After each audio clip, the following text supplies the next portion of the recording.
Saçınıza, kaşınıza, başınıza, kirpiğinize çok iyi gelecek doğal bir tarifim var arkadaşlar. Yaptım, kullandım, fayda gördüm ve istiyorum ki siz de kullanın. Saç dökülmeleri bitsin, beyaz saçları durduralım. Kaşlarımız daha gür olsun, daha uzun güzel kirpiklerimiz olsun diye çörek otu kullanıyoruz. Her derde deva çörek otu tüm bu saydığım faydaları da bize sunacak. Onun için çörek otunu toz haline getiriyorum. Bu şekilde bir karıştırıcı kullanabilirsiniz. Kahve öğütücü kullanabilirsiniz veya havanda kendiniz bunu toz haline getirebilirsiniz. Pürüzsüz bir kıvam almasını sağlayın arkadaşlar. İşte bu şekilde yaklaşık 3 tatlı kaşığı çörek otunu ben toz haline getirdim.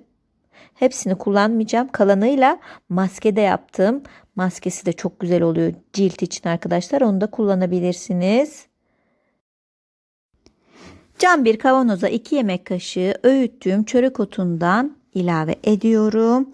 Ve bunun üzerine Hint yağı ekliyorum. Gene 2 yemek kaşığı ölçüsünde de Hint yağı ekliyorum. Saç bakımında gerçekten çok güzel etkileri var Hint yağın. Ben çok severek kullanıyorum Hint yağını. Ve sızma zeytinyağı. 6 yemek kaşığı sızma zeytinyağı ekliyoruz.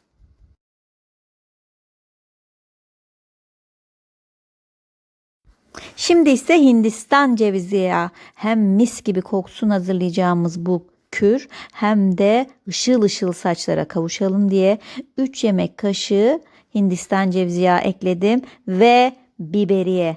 Yaklaşık 1 yemek kaşığı ölçüsünde de biberiye ekliyorum arkadaşlar. İşte bu kadar harika karışımımız hazır ama bunu hemen sürmeyeceğiz. Püf noktası burada. Bunu bekleteceğiz. Tüm yağlar birbiriyle güzelce nüfuz edecekler, birbiriyle karışacaklar.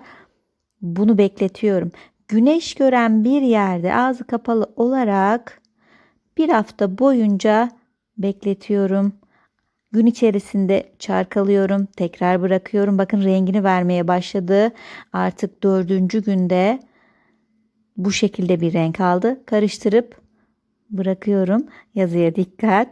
Ve bir haftanın sonunda artık hazırladığım karışım kullanıma hazır. Süzüyorum bunu. Boş bir krem kabına aktardım. Dilediğim anda kullanabileyim diye böyle bir aktarım yaptım. Daha pratik oluyor uygulamak arkadaşlar. Haftada 2 kere kullanabilirsiniz. İşte hazırladığım muhteşem karışım hazır. Simsiyah bir renk oldu görüyorsunuz. Ağzını kapattım. Dilediğim anda kullanacağım. Öyle hemen bozulacak bir karışım değil. Günlerce, haftalarca kullanabilirsiniz. Bir pamuk bedini batırdım yağın içerisine ve özellikle dökülmelerin olduğu kısımlara uygulamayı yapıyorum. Saç diplerime benim özellikle alın kısmında biraz açılma var. Oralarda güzel sonuçlar elde etmek istiyorum. Yağımdan sürüyorum ve iyice yediriyorum. En önemli kısım ise masaj yapmak arkadaşlar. Saç diplerine de yaptım. Saç uçlarına da yaptım. Tüm yağdan tüm saçıma sürüyorum. Bu arada saçlarınız biraz ıslak olursa, hafif nemli olursa yağ daha güzel emecektir. Boş bir sprey şişesine biraz su koyun. Sıkın, sonrasında yağ sürün, daha güzel emilim olacaktır arkadaşlar. Tüm saçıma bu güzel karışımı uyguladım. Yedirdim, sürdüm. En az yarım saat bekletin. Ben 2-3 saat bekletiyorum. Bu yüz içinde kullandığım derma rollerlar var ise saç diplerine de çok güzel oluyor. Şimdi geldik kirpikler. İşte bitmiş bir rimel şişesine, içerisine bu karışımdan ekleyebilirsiniz arkadaşlar. O da çok güzel sonuçlar veriyor.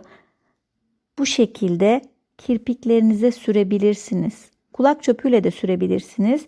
Rimel fırçasıyla da sürebilirsiniz. İşte kirpikleriniz kaşlarınıza değecek bu uygulamayla. Şimdi kaşlarımıza uygulayalım.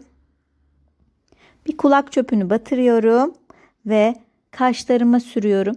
Düzenli olarak kullanırsanız özellikle o kaşlarda dökülmeler varsa, bazı açık kısımlar oluyor. Bakın benim kaşlarımın da bazı yerleri biraz seyrek. Oraları doldurmak için kullanıyorum. İşte bakın saçlarımı kurutuyorum artık.